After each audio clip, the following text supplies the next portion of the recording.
Rumor has it that Raptors forward OG Anunoby isn't satisfied with his role in Toronto. Does that mean he's on his way out? Not really.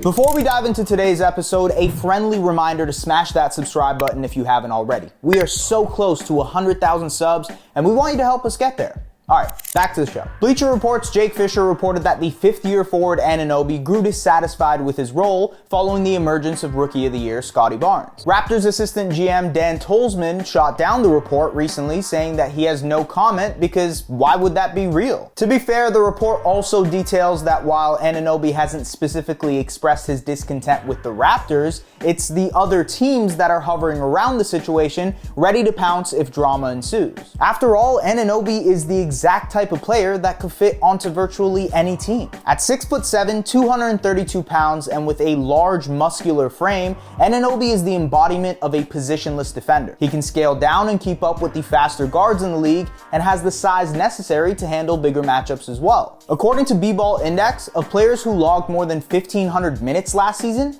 Annanovi is the fourth most versatile defender in the NBA, spending nearly 40% of his time guarding centers or power forwards and just over 35% of his time defending guards. And it's not just being a defensive maestro that has teams salivating at the thought of Annanovi on their roster. He's improved offensively every single season as a pro as well. His scoring averages have increased every year, as has his usage rate, and is a career 37% shooter from behind the arc, including the 2020-2021 season where he cracked almost 40% on 7 attempts a game. Now, most of those attempts came off catch and shoot opportunities, but the real kicker is that Annanovi is also developing as a shot creator. Now, he only shot 30% on 3 pull-up attempts a game last season, but the signs are there that he's only going to get better in that category.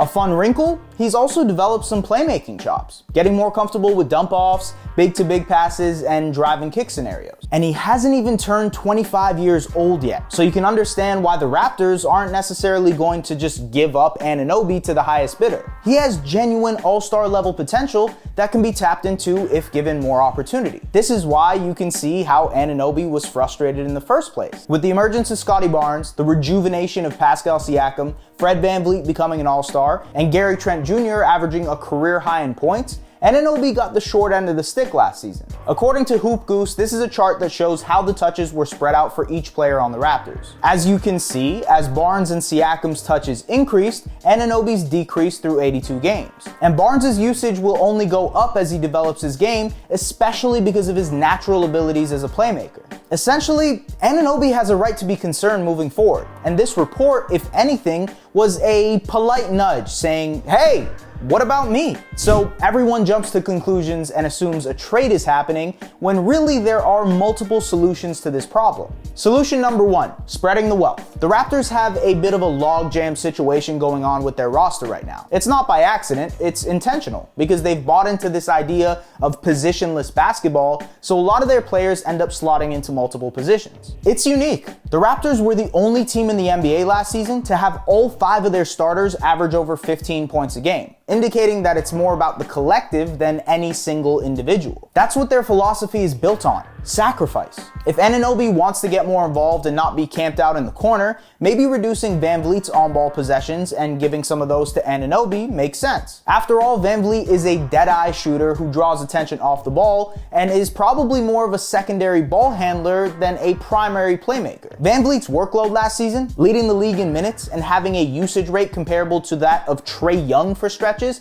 is not sustainable. Sharing the wealth, giving more on-ball opportunities to Annanovi, and reducing VanVleet's workload is a win-win for everyone involved. Solution number 2, benching Gary Trent Jr. By benching Trent Jr., the Raptors can help solve multiple problems. Siakam will no longer have to play the 5. Instead, it could be Precious Achiuwa, or maybe even someone they add in the offseason with their taxpayer mid-level exception. Annanovi would slide down to the 2 spot, which would be a seamless transition because of his ability to stretch the floor and knock down shots. And most importantly, Trent Jr. can provide an offensive spark off the bench that was so desperately missing last season. The Raptors had the worst bench in the NBA in 2021-2022, but with Trent, who who averaged over 18 points a game last year for the first time in his career, all of a sudden you have a spark plug that could ignite your bench in games. And finally, solution number 3, if all else fails, a trade. While this is very unlikely to happen at this current stage, the Raptors are entering a period where they'll have to make some tough decisions. VanVleet is extension eligible this summer and could garner a near max deal. Trent Jr. is a free agent in 2023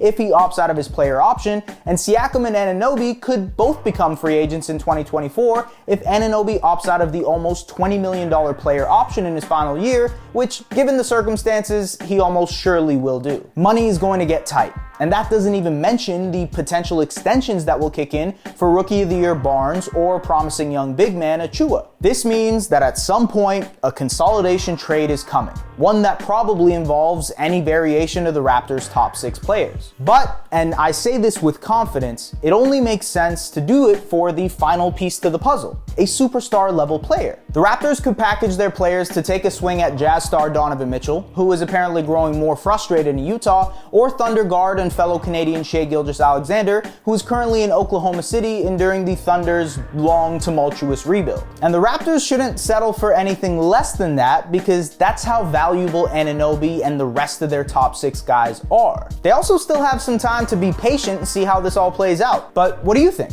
What should the Raptors do with Annanovi? Let us know in the comments, and as always, we'll see you next time.